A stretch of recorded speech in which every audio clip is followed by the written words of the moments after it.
AIM has performed well. AIM has outperformed the India market over the past 12 months. The bottom bar chart, I think, can give a little bit of an insight into the cause and effects of market performance here in India, and that has been the volatility we've seen on FII flows here in India, and picked up on the previous speech by how important FII inflows have been here in India and how they've become a key factor, augmenting the strong retail base you have here for domestic listings.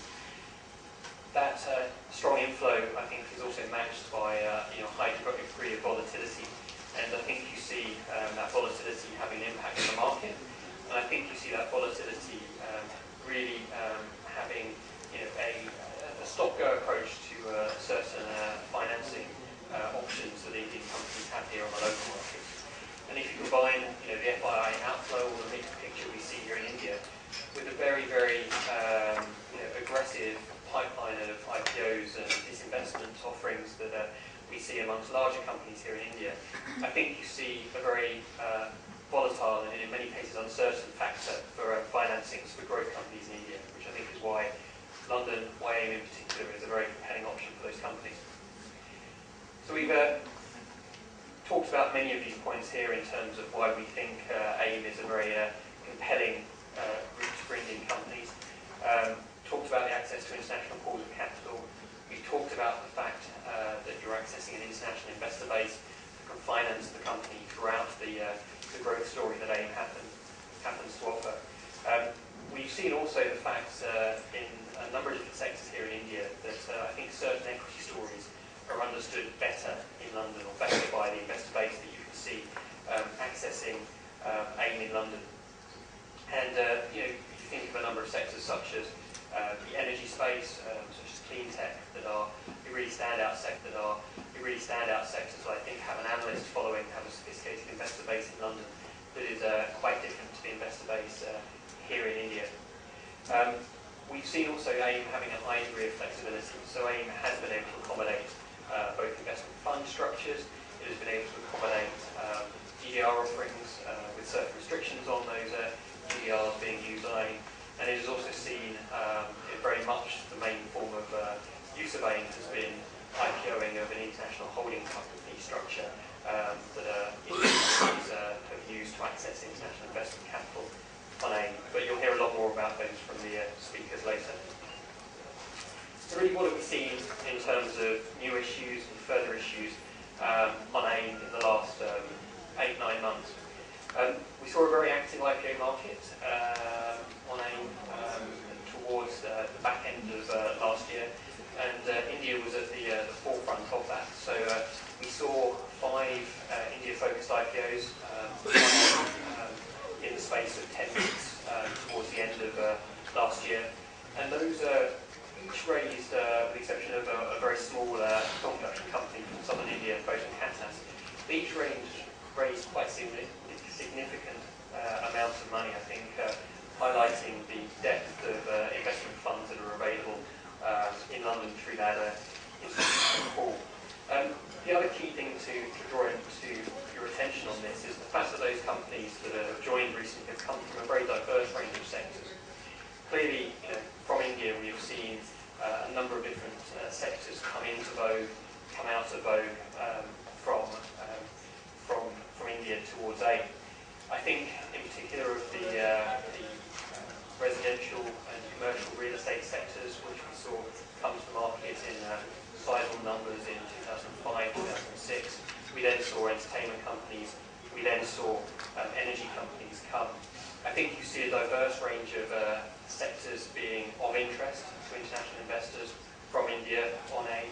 I think you see sectoral diversity that is good for the market as a whole. I think the experience of the real estate sector has had a number of perception issues here of AIM in India. I think we've seen the performance of that sector being, in many cases, poor if they're companies domestically listed here in India or if they're listed on AIM. And I think you've seen the sector not perform any differently on AIM compared to the listings of the parent companies here in India. So I think the diversity that you see now coming to the market being very compelling. We've seen one listing so far this year. I think clearly the market volatility has had an impact in the IPO market. Speak very candidly, but I was excited at the prospects of doing these seminars here in September, because if you would have looked at the pipeline we see of companies that are reaching the final stage of a listing in London from India, if you look back 2 months ago, you would have seen a very, very healthy pipeline of companies that would have been making announcements in this week and last week about their listing in AIM.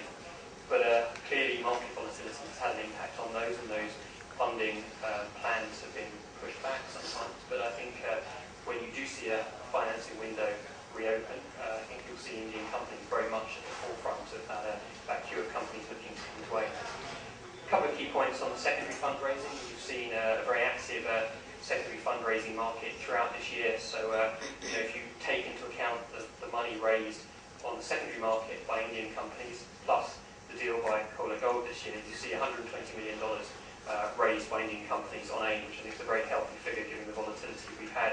A key one, which you'll see a case study later on of, is a company called Greenco, which came back to the market for the third time in April this year, raised $82 million in a follow-on offering, and really is a bit of a poster child in terms of how to use that secondary market on AIM to be able to raise funds further down the line at higher valuations and to realise value for the owners of that business. So very briefly, how does AIM fit into the universe of companies we see on the London markets from India? You see we've got 27 India-focused companies on AIM, out of a total of 59 companies that are listed, then another 13 companies that are listed on other markets but are trading their GDRs on our markets very actively in many cases. Reliance Industries is an example of a company that's listed in Luxembourg, traded on our international order book. So India really is, I think, a key market for London. I think it's a key market for investors wanting to invest through London. I think investors recognise the India growth story. They recognise that growth story is coming from a very diverse range of businesses, and I think they are open to a compelling growth story from Indian promoters. Key slide always put up in presentations, key particularly put up here in India, is talking about the cost of AIM. I think you will hear comments from other advisors later on about where the total costs lie in terms of advisory fees, legal fees, accounting fees, and nomad fees. This slide here relates to the fees that the London Stock Exchange charges, sliding fee scale based on admission, a very low fixed annual fee.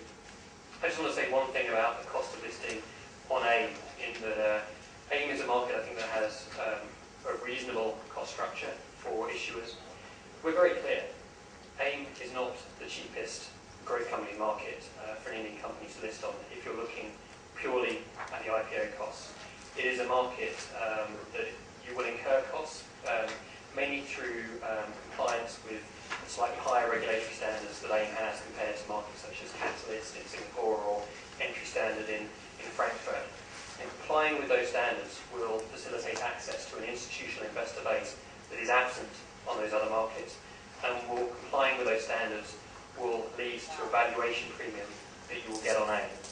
The other key way of looking at the ongoing, the upfront costs on AIM is that the market is structured in a way, as I highlighted earlier, to facilitate very effective and very low cost access to secondary financing. So if you view AIM as a way of raising money at the IPO and then coming back 2-3 times down the line, if you look at the life cycle financing costs of AIM, you see AIM as being a low cost market.